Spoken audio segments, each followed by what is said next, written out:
بسم اللہ الرحمن الرحیم۔ محترم دوستو، ایسے کون سے گناہ ہیں جن کے کرنے سے میاں بیوی کا نکاح فاسد ہو جاتا ہے اور وہ ایک دوسرے کے لیے حرام ہو جاتے ہیں؟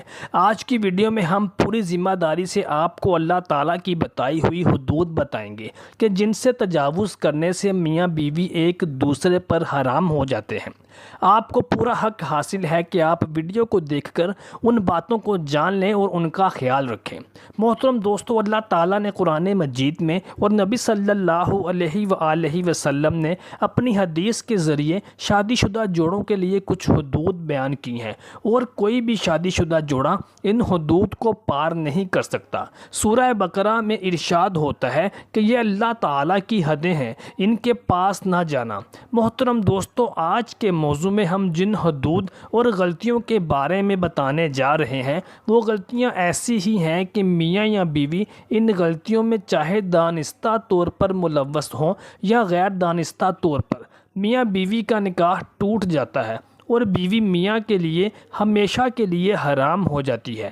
اس لیے ان غلطیوں اور حدود کے بارے میں جاننا ہر شادی شدہ جوڑے کے لیے لازم ہے، تاکہ وہ اپنے آپ کو ایسی سنگین غلطیوں سے دور رکھ سکیں، تاکہ ان کی زندگی میں ایسی پیچیدگی کی نوبت ہی نہ آئے۔ محترم دوستو، نکاح ٹوٹنے کی سب سے پہلی وجہ اسلام میں جو بیان کی گئی ہے وہ موت ہے۔ میاں بیوی میں سے جیسے ہی کسی ایک کی روح پرواز کر جائے تو اسی لمحے نکاح ختم ہو جاتا ہے اور بیوی شوہر پر حرام ہو جاتی ہے۔ دوسری وجہ خلا ہے، جس میں میاں بیوی باہمی طور پر طلاق کے لیے راضی ہو جاتے ہیں۔ تیسری وجہ علا ہے، جس میں شوہر اپنی بیوی سے 4 ماہ سے زائد ہم بستری نہ کرنے کی قسم کھا لے اور اس کے بعد واقعتاً ہی 4 مہینے ہم بستری نہ کرے تو نکاح ٹوٹ جاتا ہے۔ محترم دوستو، یاد رہے کہ ضروری ہے کہ شوہر قسم کھائے بنا ہم بستری نہ کرنے پر طلاق نہیں ہوگی۔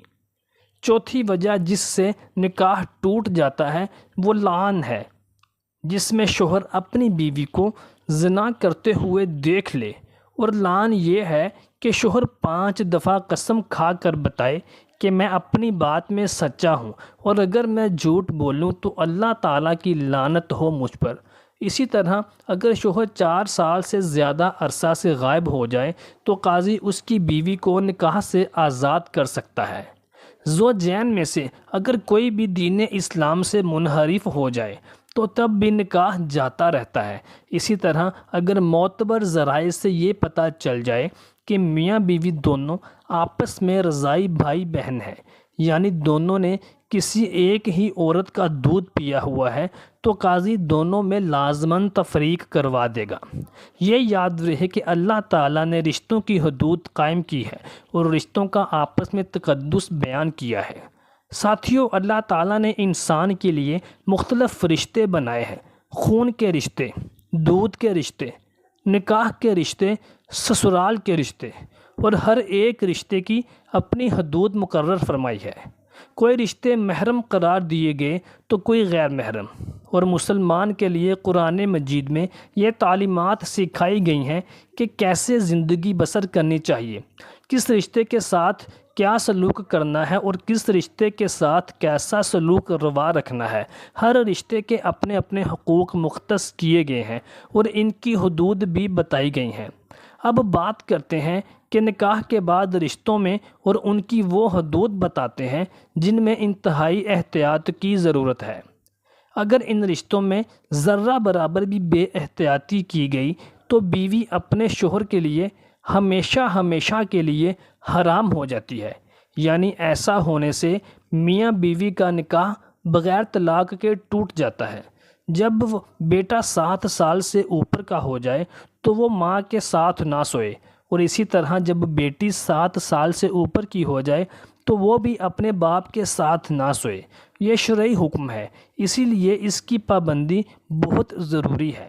شریعت اسلامیہ نے یہ احکامات اس لیے نافذ کیے ہیں کہ اگر ان احکامات کی پاسداری نہ کی گئی تو اس کا نتیجہ نہایت خطرناک برآمد ہو سکتا ہے۔ اسی طرح جب بیٹی 9 سال کی ہو جائے تو باپ کو چاہیے کہ اسے پیار کرنے میں احتیاط کرے۔ باپ کو چاہیے کہ اگر وہ اپنی بیٹی کو پیار کرنا بھی چاہے تو صرف بیٹی کے سر پر ہاتھ پھیرے، بوسہ بھی لینا ہو تو وہ بھی بیٹی کے سر پہ بوسہ لے۔ اسی طرح باپ کو چاہیے کہ اپنی بیٹی کے جسم کو اپنے جسم سے دور رکھے، کیونکہ اگر یہ احتیاط نہ برتی گئی تو کہیں باپ نے بیٹی کو ایسے پیار کر لیا کہ باپ کی شہوت یا بیٹی کی شہوت ابھر گئی تو اس صورت میں اس شخص کے لیے اپنی بیوی یعنی اپنی بیٹی کی ماں ہمیشہ ہمیشہ کے لیے حرام ہو جائے گی اور ان دونوں کا نکاح ٹوٹ جائے گا، اور یہ حکم ماں اور بیٹے کا بھی ہے۔ اسی لیے ہماری اپنی بہنوں سے گزارش ہے کہ وہ اپنے بیٹوں سے پیار کرنے میں احتیاط برتیں، احکامات شریعت کے مطابق اپنے بستر کو ان سے دور رکھیں۔ اسی طرح بہنوں اور بھائیوں کے بستر بھی آپس میں دور رکھیں۔ آج کل دین سے دوری اور اسلامی تعلیمات کو نہ سیکھنے کی وجہ سے پہلے لاڈ پیار میں بچوں کو بگاڑا جاتا ہے اور ان کی حدود انہیں نہیں سمجھائی جاتی، پھر بعد میں رونا رویا جاتا ہے جو کہ بے سود ثابت ہوتا ہے۔ اسی لیے ضروری ہے کہ بیٹے کو 7 سال سے اوپر ہونے پر باپ کے پاس سلایا جائے، لیکن ماں کے پاس نہ سلائیں، اور بیٹی ماں کے پاس تو سو سکتی ہے لیکن باپ کے پاس نہ سوئے۔ اسی طرح ایک اہم رشتہ ساس اور داماد کا ہے۔ اگر نکاح کے بعد شوہر اپنی ساس کو ماں سمجھنے کی بجائے بدنیتی سے کام لے جس سے وہ ایک دوسرے کے قریب آ جائیں تو ان میں شہوت آ جائے تو بیوی اس پر ہمیشہ ہمیشہ کے لیے حرام ہو جاتی ہے۔ جو حدود شریعت نے طے کی ہیں ان حدود کی پاسداری کرنی بہت ضروری ہے، کیونکہ نکاح صرف بیوی کے ساتھ ہوتا ہے اور اسی کی زوجیت کے لیے صرف اور صرف اس کی بیوی حلال ہوتی ہے۔ اس لیے داماد کو ساس کے بارے میں اور ساس کو اپنے داماد کے بارے میں احتیاط کا دامن کبھی نہیں چھوڑنا چاہیے۔ اسی طرح نبی کریم صلی اللہ علیہ وآلہ وسلم سے جب بھابی اور دیور کے بارے میں پوچھا گیا تو آپ صلی اللہ علیہ وسلم نے ارشاد فرمایا کہ یہ موت ہے، یعنی دیور اور بھابی کا رشتہ اس قدر نازک ہے کہ آپ صلی اللہ علیہ وآلہ وسلم نے اس کو موت قرار دیا کہ اگر ان دونوں کے درمیان کوئی بھی بے احتیاطی یا بے پردگی ہوگی جس سے ان دونوں کے درمیان کوئی اس طرح کا معاملہ ہو گیا تو اس میں ایک گھر پوری طرح برباد ہو جائے گا اور وہ بیوی بھی اپنے شوہر کے لیے حلال نہیں ہوگی۔ محترم دوستو، امید کرتے ہیں کہ آپ کو ہماری آج کی ویڈیو بھی پہلی ویڈیوز کی طرح پسند آئی ہوگی۔ برائے مہربانی ہمارے چینل کو سبسکرائب ضرور کر لیجیے۔